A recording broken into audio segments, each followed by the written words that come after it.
Биз ушул Сабига эженин кошуналарыны бүгүн каза күтүү мааракесинде турабыз. Азыр эле узаттык.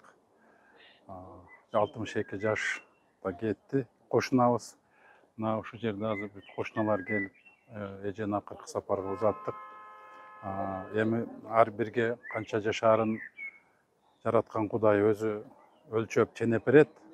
Бирок бүгүнкү мына өтө оор, кайгылуу окуяда бул маселелерди дагы эженин ушул оорусуна оору кошкон дагы акыркы убактагы ушул Ататүрк паркынын жанындагы үйлөрдү сүрдүрүү, түрттүрүү, бузуу ушул маселелер көп таасирин берип койду. Анткени эң акыркы митингде ошо 18 майда биз чогулганбыз ушул парктын тегерегинде жашоочулар.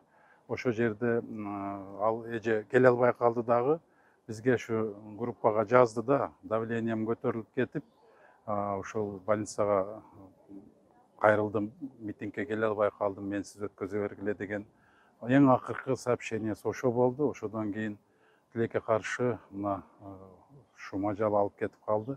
Эми муну дагы бир кайталап айтарым, мындан бир жаман нерсени издеп, ушуга бир нерсеге аралаштыргыла деп ойлобогула. Бул ар бирин жараткан Кудай өзү маңдайына жазып берет, кимдин канча жашаарына. Биз пенде катары айта аларбыз, эгерде ушундай жаман, ушундай мыйзамсыз ушул эжени жүрөгүн ооруткан маселелер болбосо, дагы жашар беле деген үмүт, башка маселе жок.